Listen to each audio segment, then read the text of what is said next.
It is the world famous KROQ. I'm Megan Holiday here with Bishop Briggs. Hi. Hi, how are you? I'm so good. How are you? I made like a joke right before you introed me, but as you were introing me, it looked like I was going to like as if I was showing attitude. But we were having a whole conversation about skincare. Yes. Yeah, and you have a lot of beauty tips. I do, but I think I was making a comment about like my pimples on my skin, and so then I like made a face, and I was like, no. It really seemed like when you were introducing me, I was like, can't believe I'm here. Oh my God. Which is like my first time ever maybe coming across that way, so this feels really new. I don't think scary. so. Every single time you walk into a room, you just light it up. I love seeing you. I love seeing you. Yeah, we always have like such deep and meaningful conversations, and I really appreciate that. And I saw you not long ago at Bottle Rock, which was awesome. So much and we kind of talked about you like with your shaved head and just you just have this kind of vibe going right now where I just feel like you're really comfortable and confident in your own skin. And so can you talk a little bit about, the process of shaving your head and what that did for you? Yeah, I think, when you kind of start this journey and when people, like other than your mom start hearing your music, you kind of have these like two paths you can go down. And one of the paths is kind of listening to everything everyone says and kind of maybe not speaking your full truth. And I think a lot of artists do that at the beginning. And I was lucky that I felt like I had kind of a middle ground of that really early on, where I could still be my emo self. But I feel like with this next phase, it has just been so much more transparent that, like when I look back at, the other periods of time in my life, I feel so much more myself. And I think sometimes when you go through things and just with age, you just kind of chill out a little bit more. And I think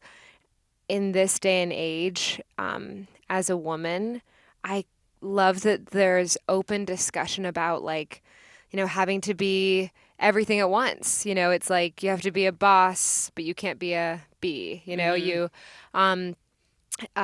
have to be sexy, you have to be cute, and you have to be powerful, but you have to be grounded and humble, and it's just it's impossible. It's ridiculous, and it's impossible to keep up with. And I think kind of one of the biggest shifts that I made with the Me Too movement that came along was I was like, I'm gonna leave that, and I'm just gonna be myself.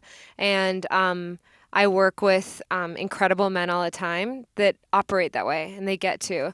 And I also have met so many women along the way that operate that way, but it's going against everything you've socially been taught. Mm-hmm. It's so foreign, and I have always worked with men too, so I'm so used to kind of being this very platonic version of myself, and really manipulating things, in a way so that I'm understood. Like, it's not my idea. We came up with it. And it's like, you know what? No, like, I have been in rooms with men where I've said, yeah, I'm really proud of my idea. And they're like, we're so proud of you. This is so great. And that's what it's actually like to work with men and not boys, Mm-hmm. Men actually empower women, and women empower women.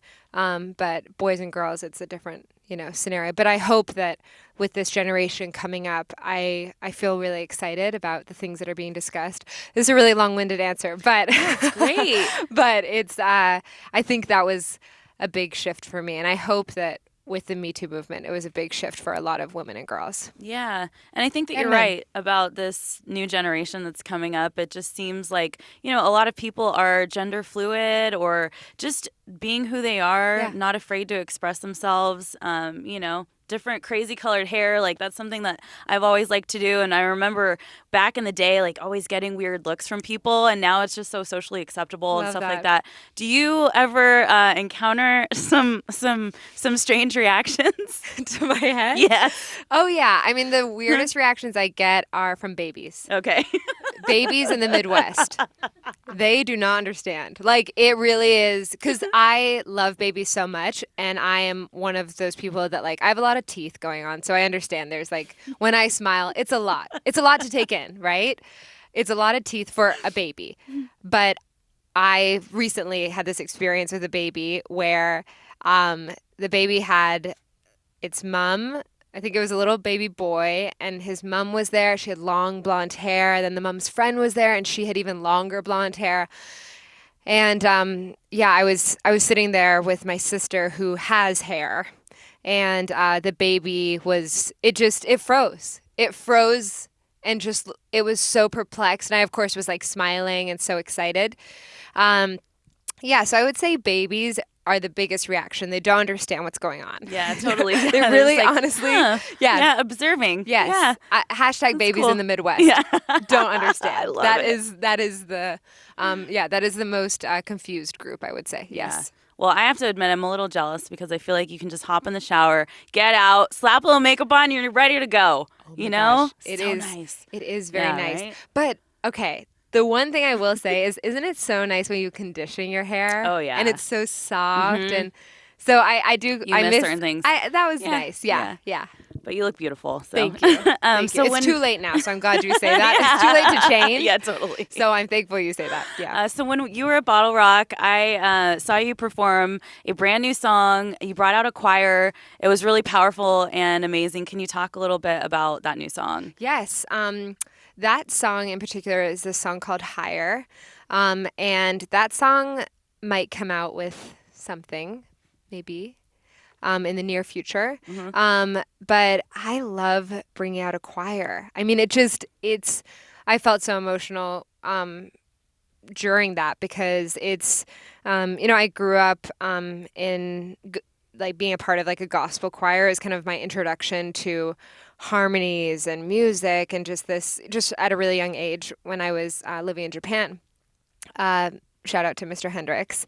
And so to be able to be in this next phase where it's music that, was written like a couple months ago and it makes everything come to life for me. So whenever, I get the opportunity to have a choir, I want to jump on it. Oh yeah, Yeah. it was Yeah. awesome. Thank And you have that soulful sound, so it was really beautiful and Thank really you. perfect. Thank you. And so today you actually made a big announcement, and you wiped your socials. You only have 2 posts on there now, Yes. and so on Wednesday the 17th, Yes. something is happening. Yes. Can you tell us? Yes, Okay. I'm releasing a new song called Champion, and it's coming with a music video by this incredible director named Tim Mattia, who I have been forever a fan of. So I'm really thankful that our worlds collided. But it's a song that means a lot to me. I wrote it at a low point and fairly recently, and it kind of opened up the confusion I felt as a woman trying to be all things at once. And it felt like the last thing that I was confident, And I was like, wow, like what if I could walk into a room and have self-confidence that because I work hard and because I care about work and because I treat people with kindness, that is what makes me a champion, and that is enough. And that I should be walking into every room with the knowledge that just with those things, I can't lose. And those are the things that are powerful, and to own that. And so, to write a song that's just repeating, I'm a champion. I'm a champion. It's kind of a therapeutic thing that I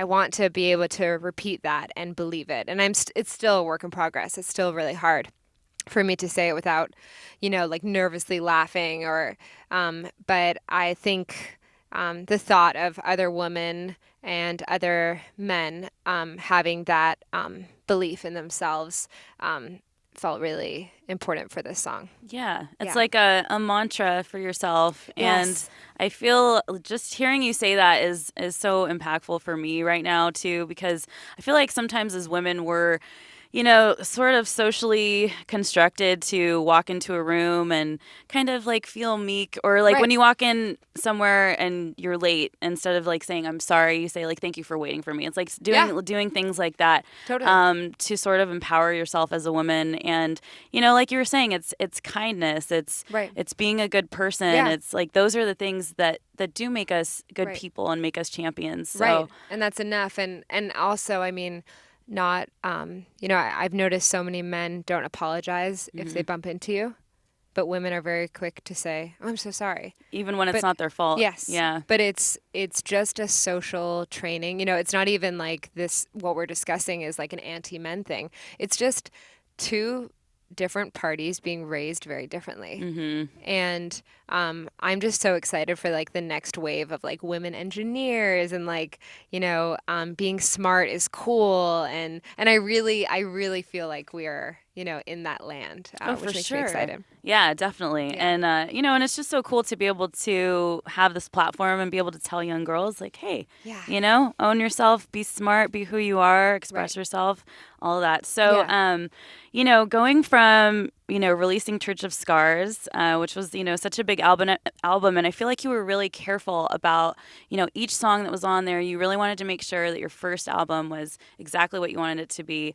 So how different was it going into making this new album, and what can you talk about just as far as how you feel about it, or maybe some themes or something? So if there was hypothetically an album, if there was, it was written before, during, and after a really prominent breakup that I had recently. And it was basically not consecutively, but over the course of 2 weeks. And it was just word vomit, and I really tried to make sure that I was surrounded by people that either knew the experience that I had, like if it was close friends that happened to be artists, they were in the room. Again, hypothetically, this is hypothetically, but that kind of, it felt really important to find empowerment amidst feeling so vulnerable. And I think my goal, moving forward and really like taking with me each day is just knowing that vulnerability is power. And I think how it differs from Church of Scars is that Church of Scars was over the course of a significant amount of time. And I toured in between and went through a lot of different life experiences. And sometimes with your first album, you don't even know that you're writing a first album. You're just kind of, and I think that's why people feel that the second album is so tough, because now they maybe have a few more listeners or expectations. But for me, it really, I've always wanted to write an album that was about a very specific time frame. And I wanted it to be released so soon after. And despite it being really hard to talk about, because it's someone that I love very much and have a lot of respect for, I think it's so important that it's not about protecting him and it's not about protecting myself, but it's about telling the truth. And so I'm excited for people to hear it. Hypothetically, if there was one, hypothetically, excited to oh hear. My gosh! Yes. Well, I'm so excited for Wednesday to hear Champion. Oh my God, I'm so excited! And there's a music video. Yeah, in the video. Oh, I feel like this is gonna be. There's a love interest. Ooh, yes, this is gonna be a mood. Oh my God, I'm so excited! I can feel it. I'm excited. You're playing a lot of festivals this summer. You have Lollapalooza coming up. Yes, I'm so nervous. So you're gonna kill it, and it's so. I love Lollapalooza. It's beautiful. Grant Park's amazing. Yeah. The people that come to Lollapalooza are some of my favorite people. Yeah, it's going to be good. So, oh my gosh, I love getting to chat with you. Thank you so much for having me. Thank you so much, Bishop, for coming by. Bishop Briggs, and I'm Megan Holiday. It's the world famous KROQ. Thanks for watching.